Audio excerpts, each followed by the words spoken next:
20वीं सदी ने दो भयानक विश्व युद्ध देखे, पहला और दूसरा वर्ल्ड वॉर। इन युद्धों में लाखों लोग मारे गए और दुनिया का राजनीतिक और सामाजिक परिदृश्य बदल गया।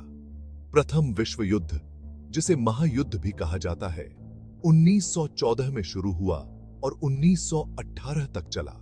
यह अभूतपूर्व पैमाने और क्रूरता का संघर्ष था, जिसने एक शांतिपूर्ण और समृद्ध यूरोप के भ्रम को चकनाचूर कर दिया।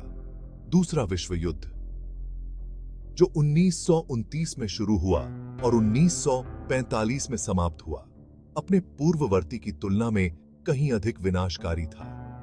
द्वितीय विश्व युद्ध के बीज प्रथम विश्व युद्ध की राख में बोए गए थे, क्योंकि वर्साय की संधि, जिसे शांति सुनिश्चित करने के लिए डिजाइन किया गया था, ने नाराजगी और अस्थिरता पैदा। आर्कड्यूक फ्रांस फर्डिनेंड की हत्या ने पूरे यूरोप में सदमे की लहरें भेज दीं। ऑस्ट्रिया हंगरी सर्बिया को दंडित करने के लिए दृढ़ था, ने जानबूझकर अस्वीकार्य मांगों के साथ एक अल्टीमेटम जारी किया। जर्मनी ऑस्ट्रिया हंगरी के साथ अपने गठबंधन से बंधा हुआ, ने अपने सहयोगी को सर्बिया के खिलाफ सख्त रुख अपनाने के लिए प्रोत्साहित किया। 28 जुलाई 1914 को ऑस्ट्रिया हंगरी ने सर्बिया पर युद्ध की घोषणा कर दी, जिससे गठबंधन प्रणाली शुरू हो गई। जर्मनी दो मोर्चों पर युद्ध के डर से 1 अगस्त को रूस पर और 3 अगस्त को फ्रांस पर युद्ध की घोषणा कर दी। जर्मन सैनिकों द्वारा बेल्जियम की तटस्थता का उल्लंघन करने के बाद ग्रेट ब्रिटेन ने 4 अगस्त को जर्मनी के खिलाफ युद्ध की घोषणा कर दी। खंड 4, एक बदली हुई दुनिया। प्रथम विश्व युद्ध के बाद 11 नवंबर 1918 को आर्मिस्टिस ऑफ कॉम्पिएग्ने पर हस्ताक्षर के साथ प्रथम विश्व युद्ध समाप्त हो गया। युद्ध ने साम्राज्यों के पतन, राष्ट्रीय सीमाओं के पुनर्निर्धारण और नई विचारधाराओं के उदय का नेतृत्व किया। ऑस्ट्रो हंगेरियन, तुर्क और रूसी साम्राज्य सभी ढह गए। उनकी जगह नए राज्य अपनी आकांक्षाओं और प्रतिद्वंद्विता के साथ आ गए। हिंसा के अभूतपूर्व पैमाने और जीवन के नुकसान ने एक पीढ़ी के सामूहिक मानस पर गहरे निशान छोड़े।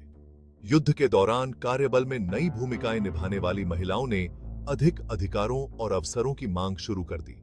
युद्ध ने शहरों के विकास और ग्रामीण क्षेत्रों के पतन को भी तेज कर दिया, क्योंकि लोग काम की तलाश में शहरी केंद्रों में चले गए। 1919 में हस्ताक्षरित वर्साय की संधि ने आधिकारिक रूप से युद्ध को समाप्त कर दिया, लेकिन संघर्ष के अंतर्निहित कारणों को संबोधित करने में विफल रही। संधि ने जर्मनी पर कठोर दंड लगाए, जिसमें क्षेत्रीय नुकसान, निरस्त्रीकरण और अपंग क्षतिपूर्ति भुगतान शामिल थे। खंड 5, आंधी के बादल। द्वितीय विश्व युद्ध का मार्ग। 1919 से 1929 तक की अंतर्युद्ध अवधि बड़ी अनिश्चितता और अस्थिरता का समय था। भविष्य के युद्धों को रोकने के उद्देश्य से वर्साय की संधि ने नया तनाव और विभाजन पैदा किया। महामंदी, जो 1929 में शुरू हुई थी, का वैश्विक अर्थव्यवस्था पर विनाशकारी प्रभाव पड़ा। जर्मनी में एडोल्फ हिटलर के नेतृत्व वाली नाजी पार्टी ने आर्थिक संकट और वर्साय की संधि के प्रति लोकप्रिय आक्रोश का फायदा उठाकर सत्ता हासिल की। हिटलर ने जर्मनी को उसके पूर्व गौरव को बहाल करने, वर्साय की संधि को अस्वीकार करने और एक नए जर्मन साम्राज्य बनाने का वादा किया। 1933 तक नाजी जर्मन संसद में सबसे बड़ी पार्टी थे और हिटलर को चांसलर नियुक्त किया गया था। एक बार सत्ता में आने के बाद हिटलर तेजी से एक अधिनायवादी राज्य स्थापित करने के लिए आगे बढ़ा, सभी विरोधों को दबा दिया और एक विशाल पुनर्शस्त्रीकरण कार्यक्रम शुरू किया। खंड 6, आग की लपटों में घिरी दुनिया। द्वितीय विश्व युद्ध का वैश्विक संघर्ष। द्वितीय विश्व युद्ध 1 सितंबर 1929 को शुरू हुआ, जब जर्मनी ने पोलैंड पर आक्रमण किया। ब्रिटेन और फ्रांस ने पोलैंड के प्रति अपनी प्रतिबद्धताओं का सम्मान करते हुए 2 दिन बाद जर्मनी के खिलाफ युद्ध की घोषणा कर दी। यूरोप में युद्ध तेजी से फैल गया, क्योंकि जर्मनी ने 1940 तक अधिकांश पश्चिमी यूरोप पर विजय प्राप्त कर ली थी। जून 1941 में हिटलर ने स्टालिन के साथ अपने समझौते को तोड़ा और सोवियत संघ पर एक आश्चर्यजनक हमला किया।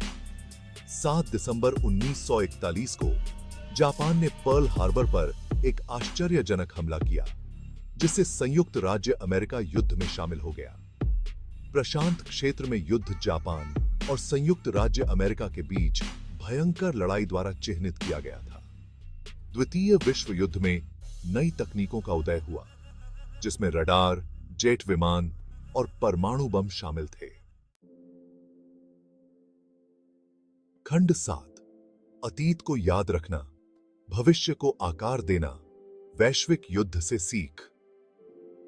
8 मई 1945 को जर्मनी के बिना शर्त आत्मसमर्पण और 15 अगस्त 1945 को जापान के आत्मसमर्पण के साथ द्वितीय विश्व युद्ध समाप्त हो गया। युद्ध का दुनिया पर गहरा प्रभाव पड़ा। अनुमानित 40 से 85 लाख लोग मारे गए और यूरोप और एशिया के विशाल क्षेत्र खंडहर में बदल गए। एक सीख भविष्य के संघर्षों को रोकने में अंतरराष्ट्रीय सहयोग और कूटनीति के महत्व की है। 1945 में संयुक्त राष्ट्र की स्थापना द्वितीय विश्व युद्ध की भयावहता की सीधी प्रतिक्रिया थी। एक और सीख बेलगाम राष्ट्रवाद और अतिवाद का खतरा है। पिछले संघर्षों के कारणों और परिणामों का अध्ययन करके हम अंतरराष्ट्रीय संबंधों की गतिशीलता को बेहतर ढंग से समझ सकते हैं और भविष्य की त्रासदियों को रोकने के लिए काम कर सकते हैं।